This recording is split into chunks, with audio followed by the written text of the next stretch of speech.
जय जय राम श्री राम जय राम जय जय। राजस्थानी भक्तों और राजस्थानी कथावाचकों के लिए एकदम कहते हैं राम नगरी जैसे स्वर्ग नगरी बन गई, खूब पसंद आ रही है। इस समय अयोध्या की धरती राजस्थान के भक्तों से भरी पड़ी हुई है।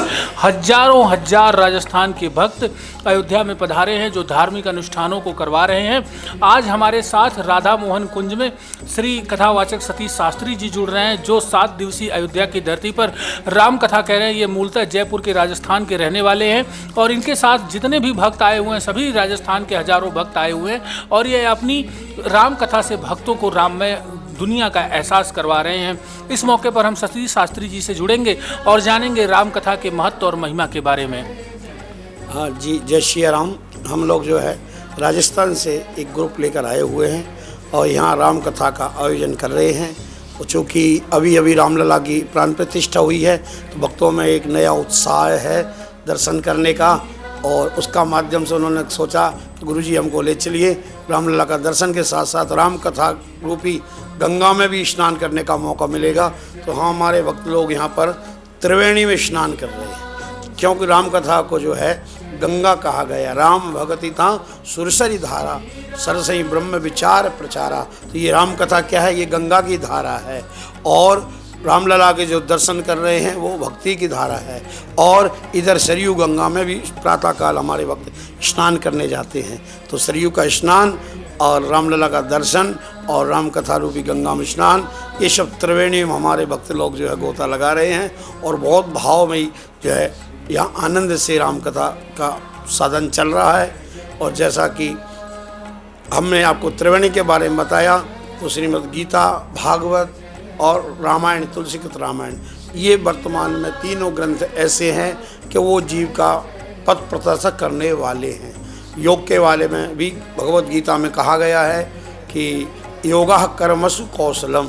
वैसे पतंजलि योग शास्त्र में कहा गया कि योगश्च चित्तवृत्ति निरोधा, चित्तवृत्तियों का निरोध करना ही योग है। लेकिन वो साधना अपने लिए है और एक एकांती है। लेकिन गीता की और रामचरितमानस की जो साधना है वो साधना ऐसी है कि योगा कर्मसु, कर्म में ही कुशलता योग है, अर्थात कर्म करते हुए हम लोग साधना की ओर बढ़ें। यही रामचरितमानस में कहा गया है कि परित सरिस धर्म नहीं भाई, पर पीड़ा सम नहीं अदमाई। अर्थात जो परोपकार है, दूसरों का हित है, इससे बड़ा और कोई साधन नहीं है। हम लोग भी इसीलिए इतने भक्तों को लेके आए हैं। ये सब यहाँ पर परिस्थितियाँ विपरीत होती हैं, भीषण गर्मी है और भी कई समस्याएं रहती हैं। इन सब का हम लोग जो है सामना करते हुए अपने भक्तों को भक्ति का आनंद दे रहे हैं। क्यों कि जो ये कर्म है, भक्ति की धारा है, यही आनंद से जो है हमारे भक्त आनंद ले रहे हैं। और राम कथा का तो क्या कहना महाराज। तुलसी बाबा राम कथा में तो ये कर गए हैं कि कलयुग के जीवों के लिए अगर रामचरितमानस की रचना नहीं होती तो लगता है कि कोई धर्म का नाम लेने वाला नहीं मिलता।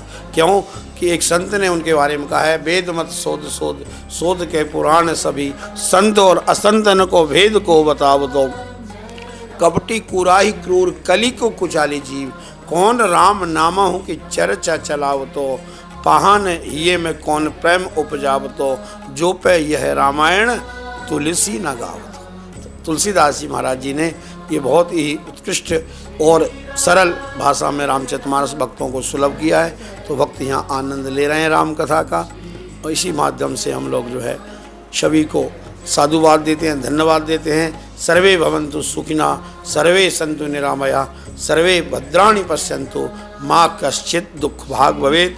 सभी सुखी हों, सभी आनंदित हों, सभी निरोगी हों, इसी कामना के साथ जय श्री राम। राम की नगरी अयोध्या गुरुजी आपको दिखने में कैसी लगी? इसकी अद्भुता सुंदरता पे जो जरा 2 शब्द बताइए। राम की नगरी हम लोग जो है 2016 में भी एक बार आए थे यहाँ पर कथा करने, हनुमान बाग में कथा करके गए हैं और अभी भी करने आए हैं। दोनों में बड़ी जो है असमानता दिखी। उस समय राम की नगरी एक ऐसी दिखती थी, साधारण शहर के जैसा था। लेकिन आज की जो अयोध्या है वो लगती है कि हाँ, त्रेता युग में जो राम जी के समय रही होगी, बस उसी की एक हमको परिकल्पना आज दिखाई दे रही है। यहाँ की सड़कें, यहाँ की व्यवस्थाएं, राम मंदिर का जो है वो दर्शन के प्रति लोगों को बचाव, प्रशासनिक यहाँ की व्यवस्था और एक आध्यात्मिक भाव जागृत हुआ है। ऐसा लगता है कि त्रेता युग वाली अयोध्या अब पुनर्जीवित हो रही है और बहुत सुंदर ये यहाँ पर जो है व्यवस्थाएं हैं। इसका क्या कहना। देखा आप लोगों ने, अभी हमारे साथ जयपुर राजस्थान के प्रसिद्ध कथावाचक सतीश शास्त्री जी जुड़े हुए थे, जिन्होंने आज राम कथा की महिमा को तिलक पत्रिका पर साझा किया और अयोध्या की अद्भुत वर्णन को यहाँ पर इन्होंने बताया। इनका 2 अनुभव रहा। एक बार ये 2016 में अयोध्या आए थे, जो हनुमान बाग में आया था, और एक बार 2024 में आए हैं। तो ये 8 सालों के अंतर में जो अयोध्या में परिवर्तन हुआ है, इसको भी इन्होंने बताया। मैं देवेश पांडे, अयोध्या।